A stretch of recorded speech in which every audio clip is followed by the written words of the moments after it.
Hello students, so welcome back again on your YouTube channel Physics by Sri Ram sir.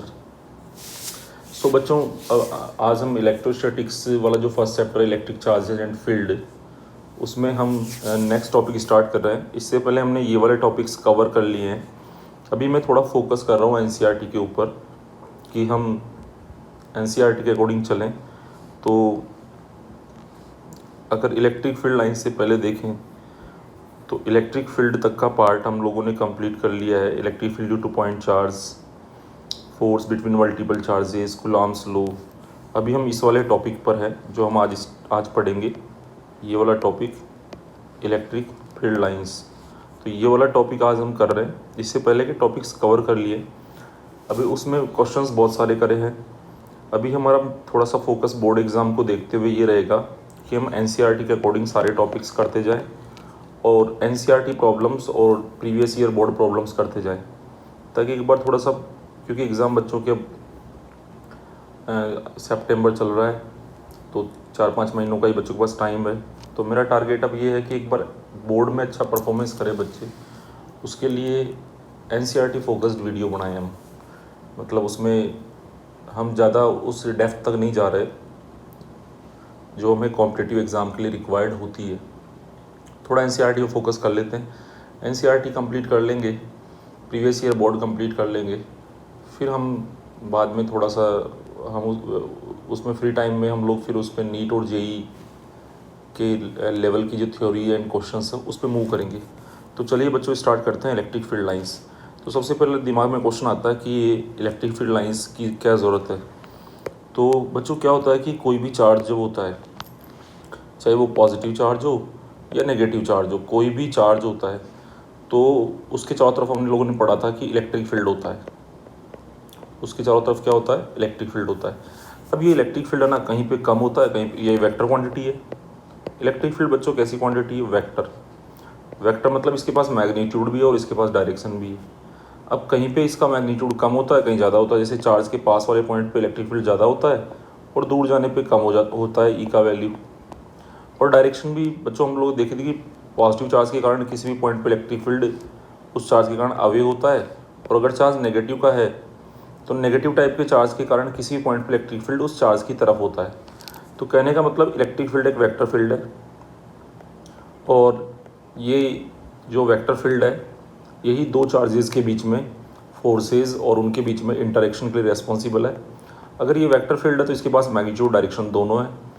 तो हम लोग क्या चाहते हैं कि एक तो होता है एनालिटिकल अप्रोच, मतलब जिसमें हम कैलकुलेशंस करते हैं, वैल्यूज़ कैलकुलेट करते हैं, लेकिन एक होता है कि क्वालिटेटिव और विजुलाइजिंग अप्रोच। तो हम लोग चाहते हैं कि हमें मतलब देखते ही समझ में आ जाए कि कोई ऐसा डायग्राम बना के दे कि उस डायग्राम को देखते ही हमें समझ में आ जाए कि यार इलेक्ट्रिक फील्ड कहाँ पे कम है, कहाँ पे ज़्यादा है, मतलब उसकी स्ट्रेंथ कैसे चेंज हो रही है और ऑलमोस्ट किस डायरेक्शन में है। मतलब कहाँ पे इलेक्ट्रिक फील्ड का मैग्नीट्यूड ज़्यादा है, मतलब स्ट्रॉन्गर है, कहीं पे कम है, और कहाँ पे किस डायरेक्शन में है। तो इलेक्ट्रिक फील्ड के मैग्नीट्यूड मतलब उसके वैल्यू और उसकी डायरेक्शन के बारे में हमें इन्फॉर्मेशन मिल जाए, कोई ऐसा पिक्चर हमारे सामने फ़ोटो हो जिससे हमें विदाउट कैलकुलेशन के ही हम अप्रोक्सीमेटली बता सकें कि फील्ड कम ज़्यादा कहाँ पे है और किधर है। तो एक महान साइंटिस्ट थे फेराडे, उन्होंने ये फील्ड का कंसेप्ट भी उन्होंने ही दिया था, क्योंकि वो जैसे ये वाला चार्ज होता है, अब ये दूसरा चार्ज है, इनके बीच में कोई कांटेक्ट तो होता नहीं है, कांटेक्ट नहीं होता फिर भी एक दूसरे पे फोर्स लगाते हैं। तो उन्होंने बोला था कि यहाँ इन दोनों चार्जेस के बीच में जो है ना, ये दोनों चार्जेस के बीच में क्या है? इलेक्ट्रिक फील्ड है। तो ये फील्ड जो होता है वो इनके बीच में जो फोर्सेज है उनके लिए रेस्पॉन्सिबल होता है। ये दिखता नहीं है फील्ड, पर इनके बीच में यहाँ फील्ड होता है। कोई भी चार्ज के आसपास फील्ड होता है बट वो दिखता नहीं है, बट वो फील्ड ही जो है वो रेस्पॉन्सिबल है उनके बीच में इंटरेक्शन के लिए। जैसे अर्थ हम लोगों पे फोर्स लगाती है तो ग्रेविटेशनल फील्ड बोलते हैं हम। तो हमारे और अर्थ के बीच में अगर डायरेक्ट कांटेक्ट भी नहीं है तो भी कोई ना कोई ऐसी इनविजिबल पावर है जो अर्थ और हमारे बीच में फोर्सेस के लिए रेस्पॉन्सिबल है। तो ये फील्ड का कंसेप्ट फेराडे ने दिया था। तो फील्ड लाइंस का कंसेप्ट भी फेराडे ने ही दिया। फेराडे ने हमें समझाया कि मैं कुछ लाइंस के फॉर्म में कुछ ऐसा डायग्राम बना सकता हूँ जिससे आप इजीली समझ पाओगे कि किसी भी चार्ज या किसी भी सिस्टम ऑफ चार्ज का फील्ड कहाँ पे कम है, कहाँ ज़्यादा है और किधर है। तो फील्ड लाइन की डेफिनेशन क्या आती है सबसे पहले वो समझते हैं। तो इलेक्ट्रिक फील्ड लाइन में पहला पॉइंट तो बच्चों ये आता है, electric field lines are use to represent electric field pictorially और ग्राफिकली। तो पिक्चर फॉर्म में या ग्राफिकल फॉर्म में, मतलब हमें इलेक्ट्रिक फील्ड को अगर ऑब्जर्व करना है तो इलेक्ट्रिक फील्ड लाइंस हमारी उसमें हेल्प करती है। नाउ तो इलेक्ट्रिक फील्ड लाइंस जो है ये कोई रियल लाइंस नहीं होती। इलेक्ट्रिक फील्ड लाइंस कोई रियल लाइंस नहीं होती, वो इमेजिनरी लाइंस होती है। मतलब हम लोगों ने ड्रॉ करी है ना किसी चीज़ को समझने के लिए, ऐसा थोड़ी है कि सच में वहाँ पे कोई लाइंस बनी हुई है, हम लोगों ने ड्रॉ करी है। जैसे फॉर एग्जांपल मैं आपको समझाता हूँ थोड़ा सा कि इलेक्ट्रिक फील्ड लाइन जो है वो इलेक्ट्रिक फील्ड को पिक्चर फॉर्म में रिप्रेजेंट करने के लिए हेल्प करती है हमारी। जैसे मान लो कि ये एक पॉजिटिव चार्ज है, this is a positive charge, ये कोई पॉजिटिव चार्ज है, और यहाँ पे एक दूसरा नेगेटिव चार्ज है, ये है बच्चों एक नेगेटिव चार्ज। अब होता क्या है कि जैसे मान लो एक पॉइंट ले लिया हम लोगों ने यहाँ पे एक पॉइंट कंसीडर कर लिया इस स्पेस में। तो हम लोगों ने इस स्पेस में ये पॉइंट ले लिया, तो अब में अगर हम देखें तो इस पॉइंट पे जो है वो इस प्लस क्यू की वजह से इलेक्ट्रिक फील्ड होगा।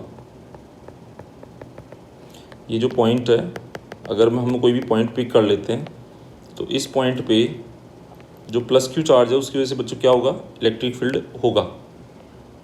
कैसा होगा जरा देखते हैं, थोड़ा ट्राई करते हैं।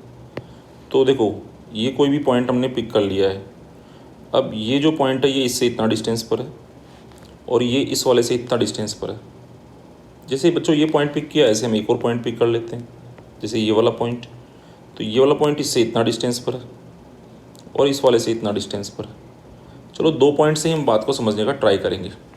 अब हम देखते हैं कि इस वाले पॉइंट की पहले बात कर लेते हैं एक बार के लिए। चलो सेकंड वाले पॉइंट को हटा देते हैं, बात पहले फर्स्ट पॉइंट से समझते हैं कि ये वाला जो पॉइंट है, इस पॉइंट के ऊपर हम बात करते हैं कि इलेक्ट्रिक फील्ड कितना होगा और किधर होगा। तो हम लोगों ने कैलकुलेशन किया है सुपरपोजिशन प्रिंसिपल से कि प्लस क्यू के कारण अवे होता है, पॉजिटिव चार्ज जो होता है ना उसके कारण बच्चों इलेक्ट्रिक फील्ड की direction away from the charge होती है। क्यों होती है, तो बाय डेफिनेशन ये चीज़ आती है।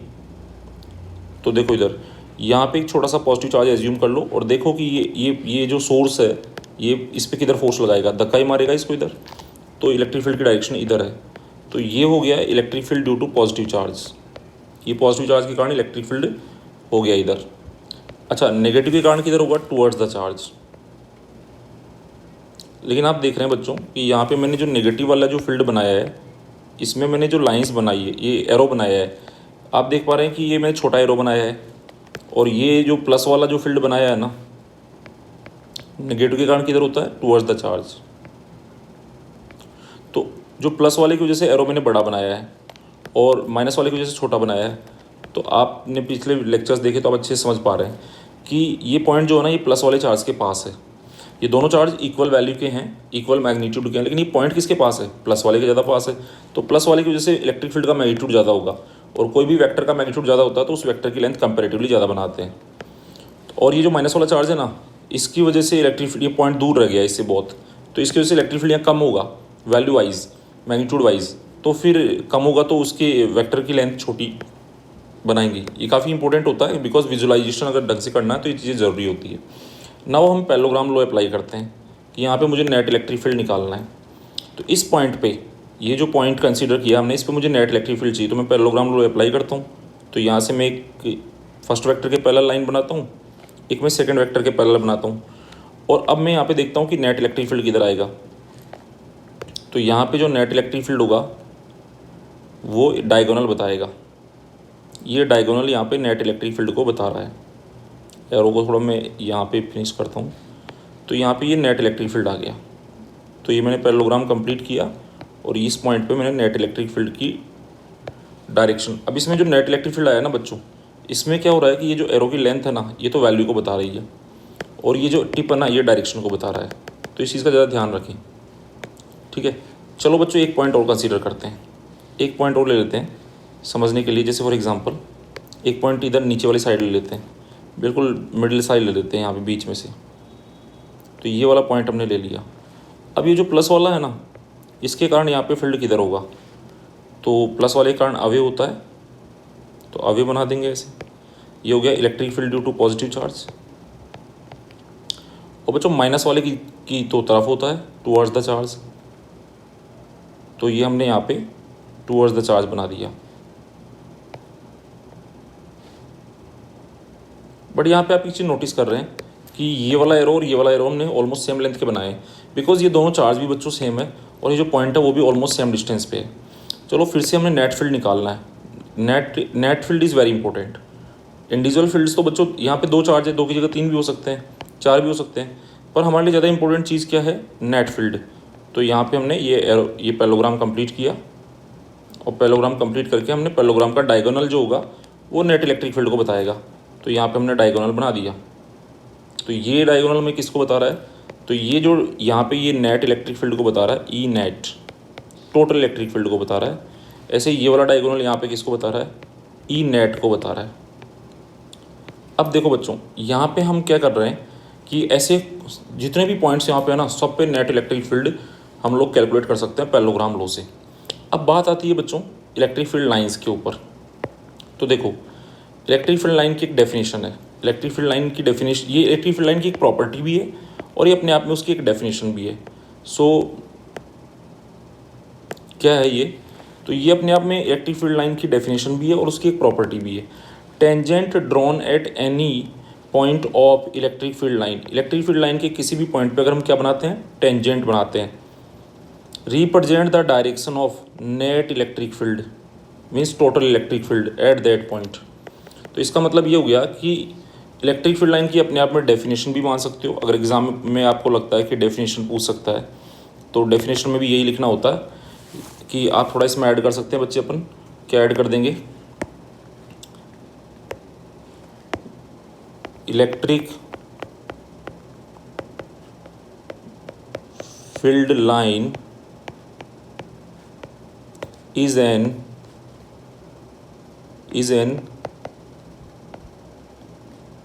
imaginary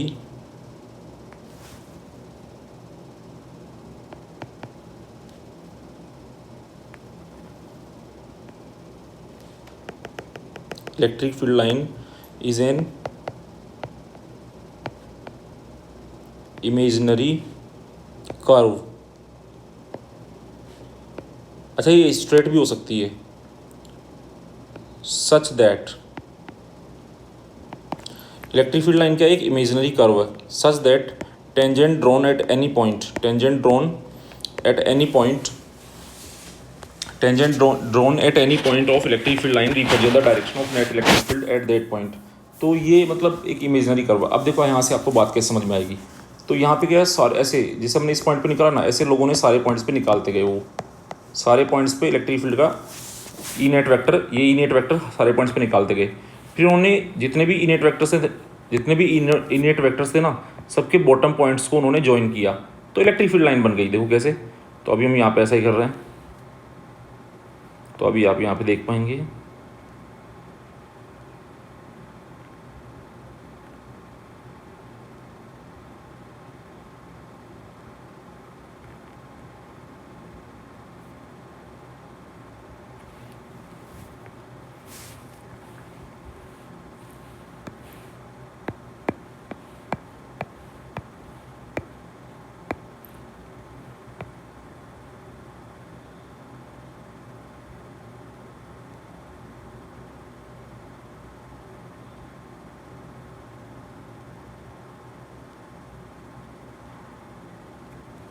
यस, सिमिलरली बच्चों हम इधर भी बना देते हैं।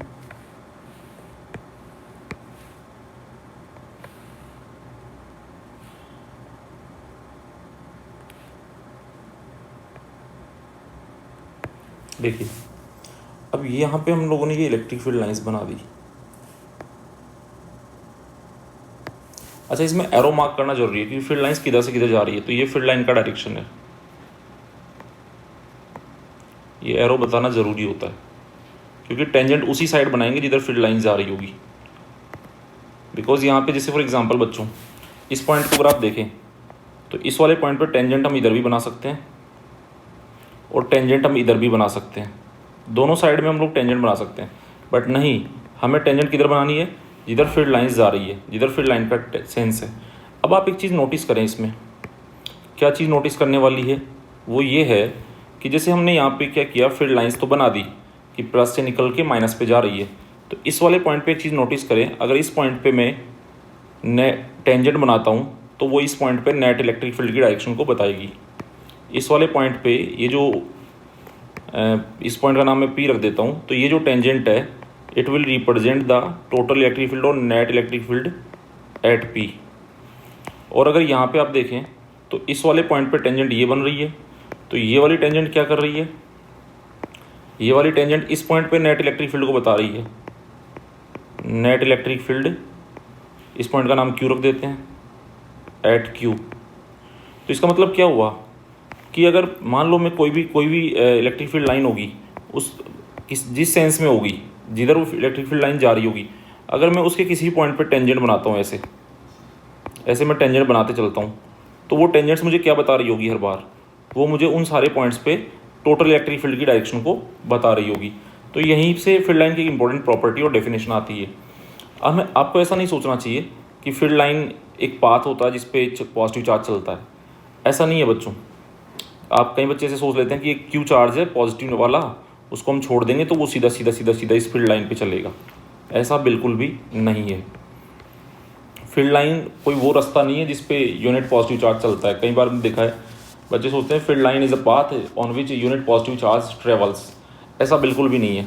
क्यों नहीं है वो मैं आपको समझा देता हूँ कि ऐसा नहीं कि जिधर फील्ड लाइन जो है वो नेट इलेक्ट्रिक फील्ड को बता रही है। तो फील्ड लाइन जो है वो एक तरीके से, अगर यहाँ पे कोई चार्ज आप रखोगे, यहाँ पे कोई भी चार्ज रखोगे पी पॉइंट पे, तो उस पर वो नेट फोर्स को ज़रूर बताएगी कि नेट फोर्स किधर लगने वाला है। लेकिन ऐसा नहीं होता कि ऑब्जेक्ट हमेशा जिधर फोर्स लगता है उधर ही चलती है, मतलब वेलोसिटी उसकी उधर ही होती है, ऐसा बच्चों बिल्कुल नहीं होता। जैसे फॉर एग्जांपल ये अर्थ है, तो अर्थ पे क्या होता है, अर्थ पे जो ग्रेविटी फील्ड होता है, अगर हम उसकी बात करें ना तो वो वर्टिकली डाउनवर्ड होता है। तो अगर मैं ग्रेविटी फील्ड लाइन्स यहाँ पे बनाऊँ ना तो वो ऐसे बनेगी, वर्टिकली अर्थ के सेंटर की तरफ आएगी ऐसे। अब लेकिन एक बॉल को हम लोगों ने प्रोजेक्टाइल मोशन पढ़ा था, एक बॉल को हम ऐसे फेंकते हैं ना तो वो बॉल ऐसे आके गिरती है। अब बॉल तो ऐसे मूव कर रही है, अब फील्ड लाइंस तो ये है, ग्रेविटी फील्ड की लाइंस तो ये है, तो बॉल लाइंस की तरफ थोड़ी चल रही है। हाँ, अगर आप इसको कभी कभी चल सकती है, जैसे आप इसको यहाँ से रेस्ट से छोड़ दें तो सीधी सीधी नीचे आ जाएगी, तब हम कहेंगे कि बॉल फील्ड लाइन के अलॉन्ग चल रही है। लेकिन आप देखते हैं प्रोजेक्टाइल मोशन में हम बॉल को फेंकते हैं तो प्रोजेक्टाइल मोशन में बॉल ऐसे चलती है, यहाँ है, यहाँ है, यहाँ है, यहाँ। अब उस पर जो ग्रेविटी फील्ड है, ग्रेविटी फील्ड या ग्रेविटी एक्सेलरेशन, वो तो हमेशा वर्टिकली नीचे लगता है। तो जो ग्रेविटी फील्ड है जी वेक्टर, जैसे यहाँ इलेक्ट्रिक फील्ड है वैसे ही ग्रेविटी फील्ड है, अब वो जी वेक्टर तो हमेशा वर्टिकली डाउन ही होता है। लेकिन क्या बॉल हमेशा वर्टिकली डाउन चल रही है क्या? नहीं, वो तो यहाँ इधर चल रही है, यहाँ इधर चल रही है। तो ऐसा नहीं सोचें कि जिधर फील्ड होता है, ये जो जी होता है ना ग्रेविटेशनल एक्सेलरेशन, वो ग्रेविटेशनल फील्ड को ही बताता है। तो ऐसा थोड़ी होता है कि जिधर जी होता है ऑब्जेक्ट हमेशा उधर ही मूव करती है, मास हमेशा उधर ही मूव करता है, कोई भी मास है वो हमेशा उधर ही चलेगा जिधर जी होगा, ऐसा बिल्कुल नहीं होता। तो बॉडी का जो मोशन है वो ये कोई ज़रूरी नहीं है कि जिधर फील्ड है या फोर्स है उधर ही होगा, वो किसी भी एंगल पे हो सकता है उससे, हाँ उसके अलॉन्ग भी हो सकता है, that is a special case. तो हम लोग क्या करेंगे, हम लोग ये नहीं बोलेंगे कि field line is an imaginary path along which unit positive test charge, कि फील्ड लाइन एक ऐसा पाथ है कि अगर एक पॉजिटिव चार्ज को आप छोड़ दोगे ना तो वो फील्ड लाइन के ऊपर ऊपर चलता रहेगा, ऐसा बच्चों बिल्कुल भी नहीं है।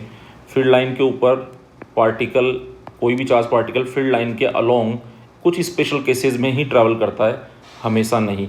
तो हम लोग क्या बोलेंगे, फील्ड लाइन की बेस्ट डेफिनेशन क्या बन के आएगी कि फील्ड लाइन एक इमेजिनरी कर्व है, फील्ड लाइन एक इमेजिनरी कर्व है, field lines are imaginary lines है जो इलेक्ट्रिक फील्ड को हमें पिक्टोरियली और विजुलाइज करने में हेल्प करती है। और फील्ड लाइन की डेफिनेशन सिर्फ इतनी सी है कि ये वो इमेजिनरी लाइन है जिसके किसी भी पॉइंट पे अगर मैं टेंजेंट बनाऊंगा तो उस पॉइंट पे मुझे ये नेट इलेक्ट्रिक फील्ड की डायरेक्शन को बता रही होगी। ये फील्ड लाइन की बात है इतनी सी कि किसी फील्ड लाइन के किसी पॉइंट पे मैं क्या बनाऊंगा, टेंजेंट बनाऊंगा, तो वो टेंजेंट मुझे वहाँ पे नेट इलेक्ट्रिक फील्ड की जो डायरेक्शन है उसको मुझे वो टेंजेंट बता रही होगी। दिस इज इम्पोर्टेंट, यही डेफिनेशन है। चलो बच्चों, अब फील्ड लाइन की कुछ प्रॉपर्टीज़ पढ़ते हैं अपन, है ना। तो फील्ड लाइन की कुछ प्रॉपर्टीज़ पे चलते हैं। तो ये डेफिनेशन हम लोगों ने कर ली और ये भी अपने आप में एक प्रॉपर्टी तो है ही। Yes, properties of electric field lines.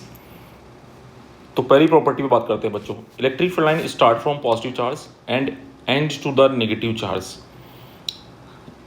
तो इलेक्ट्रिक फील्ड लाइंस जो होती है वो पॉजिटिव चार्ज से स्टार्ट होती है, नेगेटिव पे एंड होती है। उसका रीज़न आप यहाँ से समझ रहे हैं कि जो पॉजिटिव चार्ज होता है उसके कारण फील्ड इधर है अवे, नेगेटिव के कारण टुवर्ड्स है, तो नेट इलेक्ट्रिक फील्ड का डायरेक्शन इस तरह से होता है। तो फील्ड लाइंस क्या होती है, क्योंकि एक्चुअल में क्या होता है, फील्ड लाइंस फील्ड को बता रही है। अब फील्ड जो है किसी भी पॉइंट पे पॉजिटिव चार्ज के कारण अवे होता है और नेगेटिव का चार्ज के कारण टुवर्ड्स होता है। तो फील्ड लाइन यही तो काम कर रही है कि फील्ड को बता रही है, तो वो पॉजिटिव चार्ज से निकलेगी और नेगेटिव पे जाएगी। तो यहाँ पे हम कह सकते हैं first point, field lines start from positive charge. कहाँ से स्टार्ट होती है, पॉजिटिव चार्ज से स्टार्ट होती है। स्टार्ट कहाँ से होती है, पॉजिटिव चार्ज से। एंड कहाँ जाके होती है, नेगेटिव चार्ज पे। लेकिन अगर आइसोलेटेड मतलब अकेला पॉजिटिव चार्ज है, आइसोलेटेड पॉजिटिव चार्ज का मतलब है पॉजिटिव चार्ज अकेला है, उसके आसपास कोई दूसरा कोई भी चार्ज नहीं है, अकेला पॉजिटिव चार्ज है, then lines start from charge. तो फिर वो कहाँ से स्टार्ट होगी, उस चार्ज से स्टार्ट होगी और कहाँ जाके खत्म होगी, इन्फिनिटी पे। इन्फिनिटी का मतलब बहुत दूर जाके धीरे धीरे उनकी ताकत कम हो जाएगी और जो भी एनवायरनमेंट है उसको एब्जॉर्व करता रहेगा एनर्जी को, तो बहुत दूर जाके वो बेटा वहाँ पे ख़त्म होगी। आइसोलेटेड नेगेटिव चार्ज होगा तो बहुत दूर से स्टार्ट होगी, इन्फिनिटी से स्टार्ट होगी। थ्योरेटिकली एग्जाम में तो इन्फिनिटी लिखना है, तो अगर आइसोलेटेड नेगेटिव चार्ज है तो कहाँ से स्टार्ट होगी, इन्फिनिटी से स्टार्ट होगी और कहाँ आएगी, उस नेगेटिव चार्ज पे आके ख़त्म होगी। इसे डायग्राम आप देख रहे हैं। तो ये जो पॉजिटिव चार्ज है, ये जो पॉजिटिव चार्ज है, इस पॉजिटिव चार्ज के कारण क्या कैसा हो रहा है, फील्ड लाइन्स यहाँ से निकल रही है और कहाँ तक जा रही है, इन्फिनिटी तक जा रही है। अच्छा, ये फील्ड लाइन्स आपको ऐसे देखें ना, तो हम अगर इस डायग्राम को ऐसे बनाएं तो यहाँ पे ऐसे लगता है कि ये फील्ड लाइन्स इस पॉजिटिव चार्ज से निकल के इन्फिनिटी पे जा रही है। तो ये सिर्फ सर्कल के फॉर्म में, बिल्कुल भी ऐसा नहीं है, फील्ड लाइन्स कोई सर्कल के फॉर्म में नहीं है, ये स्फेरिकल फॉर्म में है। मतलब एक आप ऐसे समझे कि ये स्फेरिकल स्फीयर है जिसके सेंटर पे चार्ज रखा है। तो जैसे एक स्फीयर है, ये कोई स्फीयर है, ग्लास स्फीयर है और इसके सेंटर पे आप एक बल्ब रख दो, बल्ब, लाइट का बल्ब रख दो, तो रेज सब तरफ ही जाएगी ना, रेज सब तरफ ही जाएगी, तो बाहर भी आएगी रेज, पीछे भी जाएगी। तो इसका मतलब है फील्ड लाइंस जो है वो कोई सर्कल फॉर्म में नहीं है, फील्ड लाइंस स्फेरिकल फॉर्म में होती है। तो फील्ड आइसोलेटेड पॉजिटिव चार्ज की अगर हम बात करें, अकेला पॉजिटिव चार्ज है, आसपास कोई भी चार्ज नहीं होना चाहिए, अकेला पॉजिटिव चार्ज है, तो फील्ड लाइंस कहाँ से स्टार्ट होगी, पॉजिटिव चार्ज से स्टार्ट होगी और कहाँ जाके खत्म होगी, इन्फिनिटी पे जाके खत्म होगी। तो इसको हम बोलते हैं, अच्छा देखो, अगर हम एक स्फीयर इमेजनरी बना दिया, हमने ये एक इमेजनरी स्फीयर बना दिया, तो अगर हमने ये इमेजनरी स्फीयर यहाँ पे ड्रॉ कर दिया, तो इसका मतलब ये हो गया कि ये ऐसे फील्ड लाइंस इस तरह से डिस्ट्रीब्यूट हो रही है जैसे कि ये चार्ज तो स्फीयर के सेंटर पे आ रहा है और लाइंस उसकी रेडियस को बता रही है। तो इसको हम बोलते हैं, और किधर डायरेक्शन, अवे, सेंटर से दूर, तो हम बोल सकते हैं, इसको हम बोलते हैं रेडियली आउटवर्ड। फील्ड लाइंस कैसी होती है, रेडियली आउटवर्ड। और किस तरह से डिस्ट्रीब्यूट होती है, सर्कल नहीं, स्पेरिकली डिस्ट्रीब्यूट होती है, मतलब 3D में होती है। ये बनाते हम 2D में, बट होती 3D में है। तो पॉजिटिव चार्ज, अच्छा नेगेटिव चार्ज होगा तो उसका उल्टा हो जाएगा कि इन्फिनिटी से फील्ड लाइंस चलेगी और चार्ज पे आके खत्म होगी। लेकिन फिर क्या होगी, अब की बार रेडियली, पहले रेडियली क्या थी, आउटवर्ड थी, अब की बार रेडियली इनवर्ड हो जाएगी। तो अब की बार फील्ड लाइन कैसी होगी, रेडियली इनवर्ड, लेकिन स्पेरिकली डिस्ट्रीब्यूटेड। चलो, अभी ये एक पॉजिटिव एक नेगेटिव है, तो लाइंस कहाँ से निकलेगी, पॉजिटिव से निकलेगी और नेगेटिव पे जाके ख़त्म होगी। तो ये पॉजिटिव से लाइंस निकल रही है और नेगेटिव पे जाके ख़त्म हो रही है। अब फील्ड लाइंस इस तरह से होगी कि किसी भी पॉइंट पे हम क्या ड्रॉ कर देंगे, टेंजेंट बना देंगे। क्या बना देंगे, टेंजेंट। तो उस पॉइंट पे वो किसको बताएगी, नेट इलेक्ट्रिक फील्ड की डायरेक्शन को। जैसे इस वाले पॉइंट पे टेंजेंट ये वाली हो गई, तो इस पॉइंट पे इस वाले पॉइंट पे नेट इलेक्ट्रिक फील्ड इधर हो गया। अब मेरे को इस पॉइंट पे नेट इलेक्ट्रिक फील्ड चाहिए, इस वाले पे, तो मैं यहाँ पे भी टेंजेंट बना दूंगा, तो मेरे को इस पॉइंट पे नेट इलेक्ट्रिक फील्ड इधर मिल गया। फिर इस वाले पॉइंट पे चाहिए तो फिर एक टेंजेंट बना दी हमने, तो इस वाले पॉइंट पे नेट इलेक्ट्रिक फील्ड इधर हो गया। तो हमेशा याद रखो, फील्ड लाइन जो है वो प्लस से निकल के किस पे जाती है, माइनस पे जाती है। हाँ, अगर माइनस नहीं होता तो वो कहाँ जाती, प्लस से निकल के कहाँ जाती, इन्फिनिटी पे जाती। लेकिन माइनस है तो माइनस के पास चली जाएगी। हमेशा पॉजिटिव चार्ज लाइंस को इमिट करता है और नेगेटिव चार्ज बच्चों क्या करता है, उसको एब्जॉर्व करता है। जो ये लाइंस वास्तव में फील्ड है, फील्ड मतलब एनर्जी है। तो पॉजिटिव चार्ज से एनर्जी निकलती है और नेगेटिव उसको एब्जॉर्व कर लेता है, उसके पास जाती है। पॉजिटिव वाले से निकलती है और नेगेटिव वाले के पास जाती है। लेकिन अगर ये एब्जॉर्व करने वाला नेगेटिव वहाँ हो ही नहीं, तो फिर ये एनर्जी बहुत दूर इन्फिनिटी पे चली जाती है, कोई भी इसको एब्जॉर्व करने वाला है नहीं। तो यहाँ पे पॉजिटिव से निकल के नेगेटिव पे जाती है। अच्छा, दोनों ही पॉजिटिव आ गए, अगर एक पॉजिटिव एक नेगेटिव होता है, एक ज्ञान देने वाला एक ज्ञान लेने वाला है, तो ज्ञान देने वाले से निकल के ज्ञान लेने वाले पे जाती है। लेकिन दोनों ही ज्ञान देने वाले आ गए, दोनों पॉजिटिव है, तो भैया दोनों ज्ञान देंगे और लेने वाला कोई है नहीं, तो वो फालतू ही जाएगी। कहाँ जाएगी, इन्फिनिटी पे जाएगी। दोनों से निकलेगी और इन्फिनिटी पे जाएगी, तो दोनों ज्ञानी आ गए यहाँ पे। तो लाइंस कहाँ से निकलेगी, पॉजिटिव से निकलेगी और इन्फिनिटी पे जाएगी। अच्छा यहाँ देखो दो पॉजिटिव है तो उनके बीच में यहाँ पे दोनों का वजह से फील्ड कैंसिल हो जाएगा, जीरो होगा। तो यहाँ पे कोई फील्ड लाइन नहीं होनी चाहिए क्योंकि यहाँ पे फील्ड ही नहीं होगा बिल्कुल मिड पॉइंट पे। तो इस पॉइंट पे कोई भी फील्ड लाइन नहीं बनानी है क्योंकि इस पॉइंट पे कोई फील्ड ही नहीं होगा। ठीक है, तो दोनों पॉजिटिव हैं तो लाइंस ऐसे हो गई। अच्छा दोनों ही नेगेटिव होते, दोनों ही लेने वाले होते, तो फिर फील्ड लाइंस का एरो उल्टा करना है। फील्ड लाइंस अब की बार इन्फिनिटी से दोनों के पास आएगी। तो ये हुआ। अच्छा जो सेकंड पॉइंट है टेंजेंट वाला, हम पहले डिस्कस कर चुके हैं कि टेंजेंट किसी भी पॉइंट पे फील्ड लाइन जो है वो प्लस से निकल के माइनस पे जा रही है, किसी भी पॉइंट पे टेंजेंट बनाएंगे तो उस पॉइंट पे वो किसको बताएगी, नेट इलेक्ट्रिक फील्ड की डायरेक्शन को बताएगी।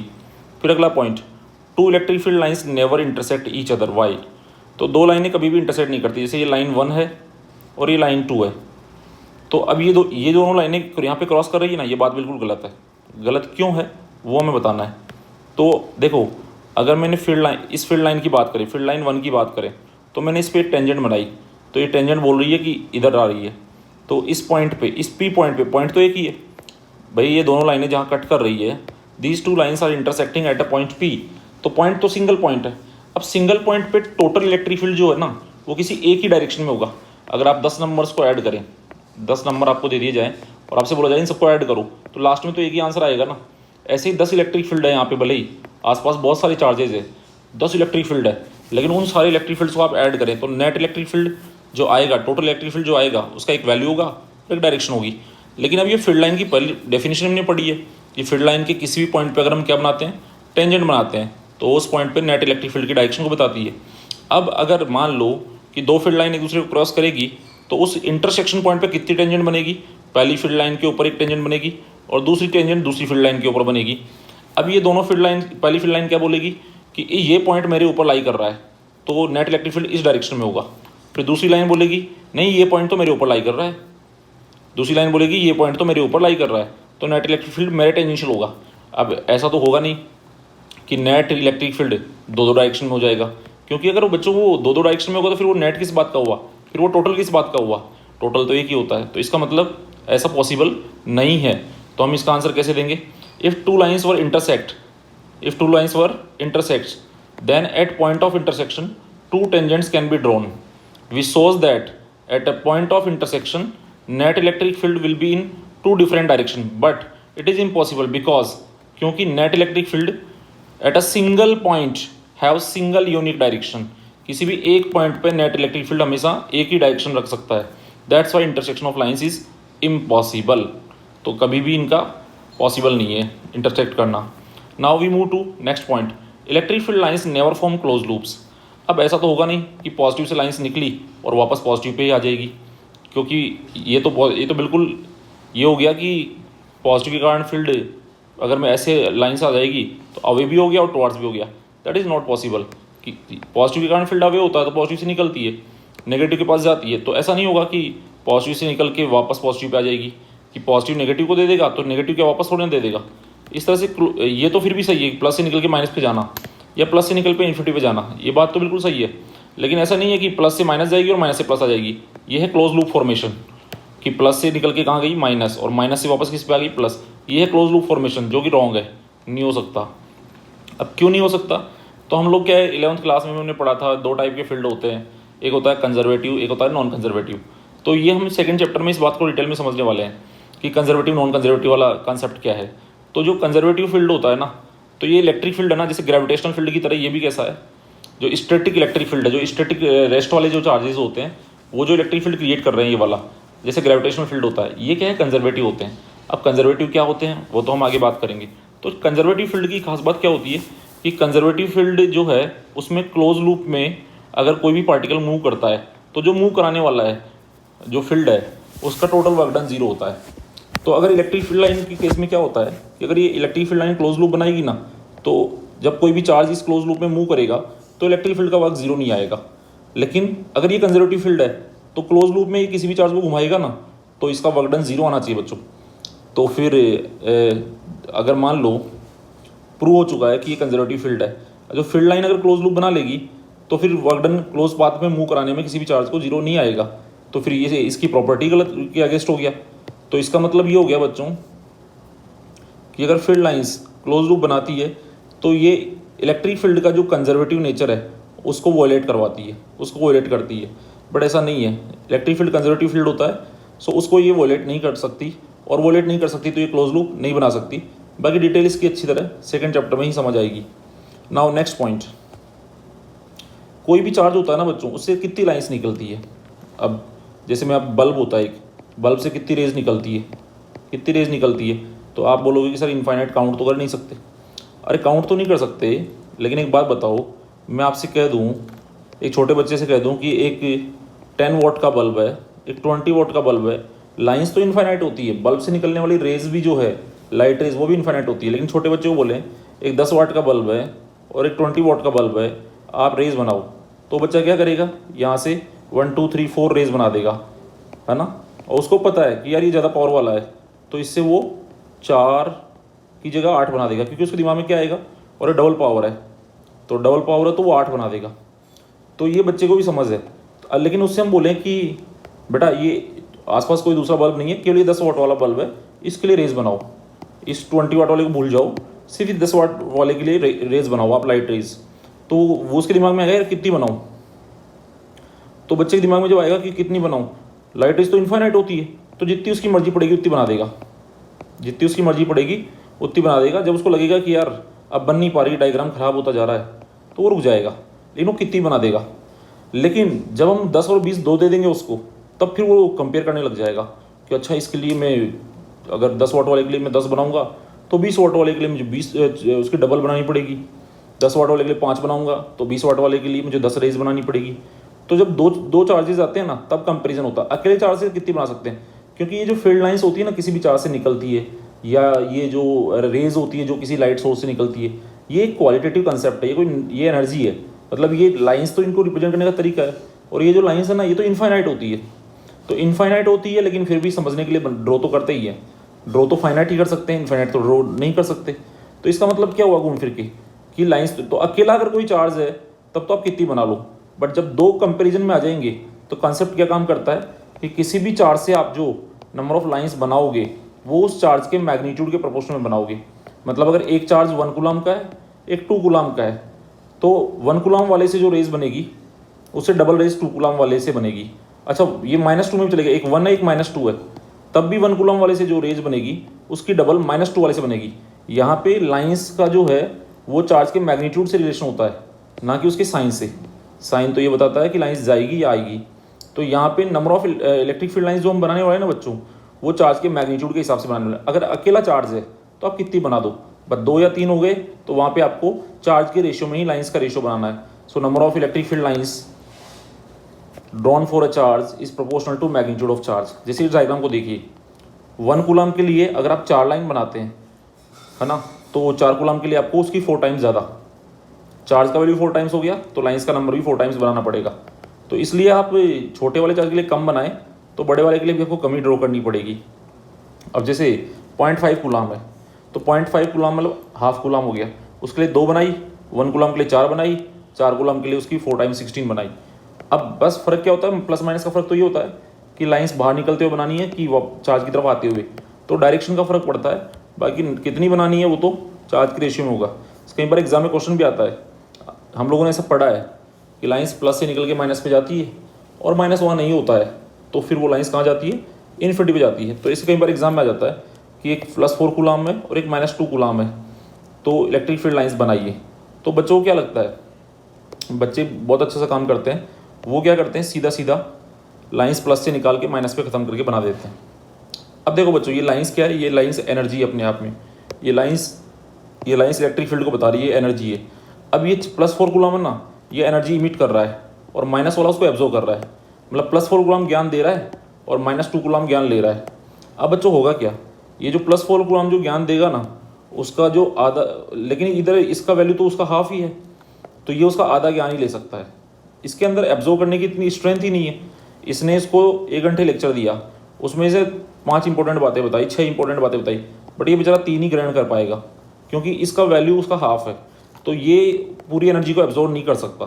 +4 कूलम जो एनर्जी इमिट करेगा, उसकी आधी एनर्जी को ये एब्जॉर्ब कर पाएगा, तो फिर बाकी आधी कहाँ जाएगी, वो फैल जाएगी एटमॉस्फेयर में, इनफाइनाइट तक चली जाएगी। तो इसका मतलब ये होता है कि आप लाइंस जो है ना, वो 2 कूलम के लिए, जैसे फॉर एग्जांपल इस वाले डायग्राम में देखें, -2 कूलम के लिए कितनी लाइन बना रहे हैं, 3 और 2 5, तो -2 कूलम पे कितनी लाइन आगे खत्म हो रही है, 5। तो माइनस वाला इलेक्ट्रिक लाइन से माइनस वाले के पास आती है तो 5 बना रहे हैं, तो 4 कूलम वाले से हमें बनानी है 5 का डबल, चार्ज डबल हो गया तो 10 बनानी है। अब 10 जब 4 कूलम 10 इमिट करेगा, उनमें से 5 को तो ये एब्जॉर्ब कर लेगा, लेकिन बाकी 5 जो होगी वो इन्फिनिटी पे जाएगी। कहाँ जाएगी, इन्फिनिटी पे जाएगी। तो हमें बनानी है 10 में से 5 तो ये एब्जॉर्ब कर लेगा। अगर हाँ ये -4 कूलम होता तो इससे जितनी निकलती ना वो सारी यही एब्जॉर्ब कर लेता, सारा ज्ञान यही खा जाता।